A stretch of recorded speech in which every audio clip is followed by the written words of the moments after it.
হচ্ছে AGT Live 24/7। This is AGT Live 24/7।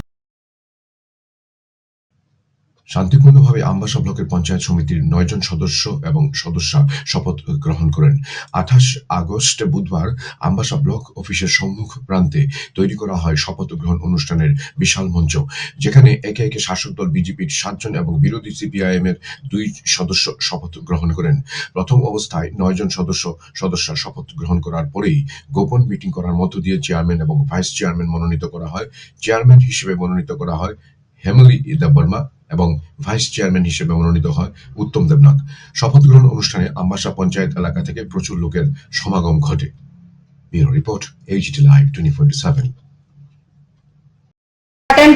দিন, কারণ কি আমরা গত 1 মাস ধরে আমরা যে কাজের সাথে যুক্ত ছিলাম, যেটা হলো আমাদের পঞ্চায়েত ইলেকশন, সেটা সম্পূর্ণ করে আমাদের আমবাসা RD ব্লকের নবনির্বাচিত সদস্যগণ এবং ইলেক্টেড নিউ চেয়ারম্যান এবং ভাইস চেয়ারম্যান আজকে ওট টেকিং সেরিমনি ছিল।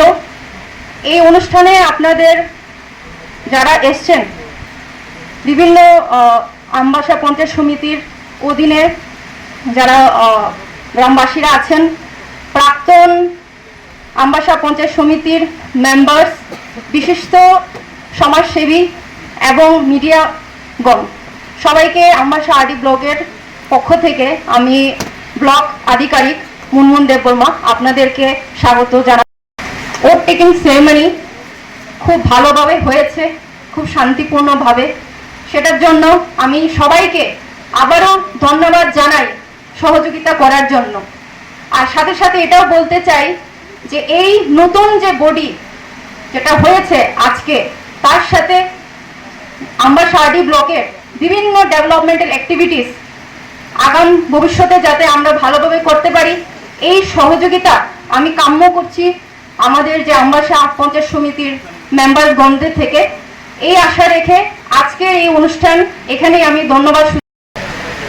আমি শ্রী উত্তম দেবনাথ, পঞ্চায়েত সমিতির ভাইস চেয়ারম্যান নির্বাচিত হইয়া ভগবানের নামে শপথ করিতেছি যে আমি আইনত প্রতিষ্ঠিত ভারতীয় সংবিধানের প্রতি স্থির আনুগত্য ও বিশ্বাস রাখিয়া ভারতের সার্বভৌমত্ব রক্ষা করিব এবং বিশ্বস্ততার সহিত আমি আমার কর্তব্য পালন করিব।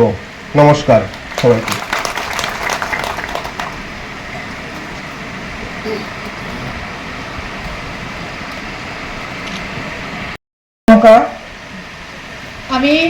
আমি শ্রীমতী হেমালি দেববর্মা, পঞ্চায়েত সমিতির চেয়ারপারসন নির্বাচিত হইয়া ভগবানের নামে শপথ করিতেছি যে আমি আইনত প্রতিষ্ঠিত ভারতীয় সংবিধানের প্রতি স্থির আনুগত্য ও বিশ্বাস রাখিয়া ভারতের সার্বভৌমত্ব রক্ষা করিব এবং বিশ্বসত্তার সহিত আমার কর্তব্য পালন করিব।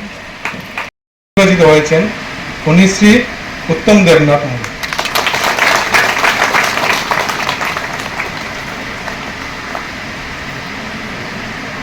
এখন আমি আমাদের ডিপি ম্যাডাম পঞ্চায়েত সমিতির সদস্য নির্বাচিত হইয়া ভগবানের নামে শপথ করিতেছি যে আমি আইনত প্রতিষ্ঠিত ভারতীয় সংবিধানের প্রতি স্থির অনুগত ও বিশ্বাস রাখিয়া ভারতের সার্বভৌম রক্ষা করিব এবং বিশ্বস্ততার সহিত আমরা কর্তব্য পালন করিব। নমস্কার।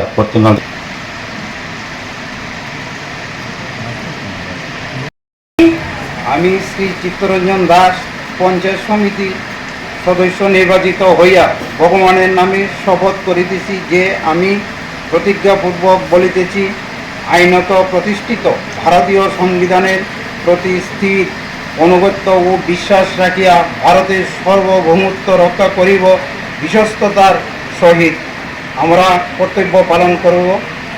আমি সকলকে ধন্যবাদ জানাই। আমি শ্রী অজয় অধিকারী, আমবাসা পঞ্চায়েত সমিতির সদস্য নির্বাচিত হইয়া ভগবানের নামে শপথ করিতেছি যে আমি আইনত প্রতিষ্ঠিত ভারতীয় সংবিধানের প্রতি স্থির আনুগত্য ও বিশ্বাস রাখিয়া ভারতের সার্বভৌমত্ব রক্ষা করিব এবং বিশ্বস্ততার সহিত আমি আমার কর্তব্য পালন করিব। নমস্কার। আমি শ্রী উত্তম দেবনাথ পঞ্চায়েত সমিতির সদস্য নির্বাচিত হইয়া ভগবানের নামে শপথ করিতেছি যে আইনত প্রতিষ্ঠিত ভারতীয় সংবিধানের প্রতি স্থির আনুগত্য ও বিশ্বাস রাখিয়া ভারতের সার্বভৌমত্ব রক্ষা করিব এবং বিশ্বস্ততার সহিত আমরা কর্তব্য পালন করিব। নমস্কার। আমি শ্রীমতী রিমি শীল পঞ্চায়েত সমিতির সদস্য নির্বাচিত হইয়া ভগবানের নামে শপথ করিতেছি যে আমি আইনত প্রতিষ্ঠিত ভারতীয় সংবিধানের প্রতি স্থির আনুগত্য ও বিশ্বাস রাখিয়া ভারতের সার্বভৌমত্ব রক্ষা করিব এবং বিশ্বস্ততার সহিত আমরা কর্তব্য পালন করিব। সবাইকে নমস্কার, ধন্যবাদ। যা সম্মানিত লোক এখানে উপস্থিত হয়েছেন, ওনাদের অবগতর জন্য আমি জানাচ্ছি যে আজকের 28 আগস্ট 2024 আমবাসা পঞ্চায়েত সমিতিতে আজ পঞ্চায়েত সমিতির চেয়ারম্যান এবং ভাইস চেয়ারম্যান পদের জন্য নির্বাচন হয়ে গেছে।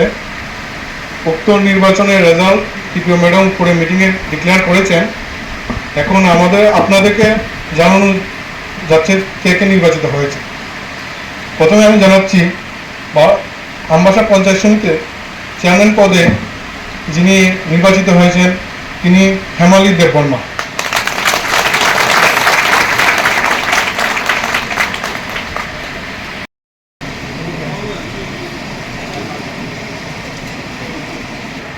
আমি শ্রী দিবাকর সরকার পঞ্চায়েত সমিতির সদস্য নির্বাচিত হইয়া ভগবানের নামে শপথ করিতেছি যে আমি আইনত প্রতিষ্ঠিত ভারতীয় সংবিধানের প্রতি স্থির আনুগত্য ও বিশ্বাস রাখিয়া ভারতের সার্বভৌমত্ব রক্ষা করিব এবং বিশ্বস্ততার সহিত আমরা কর্তব্য পালন করিব। নমস্কার।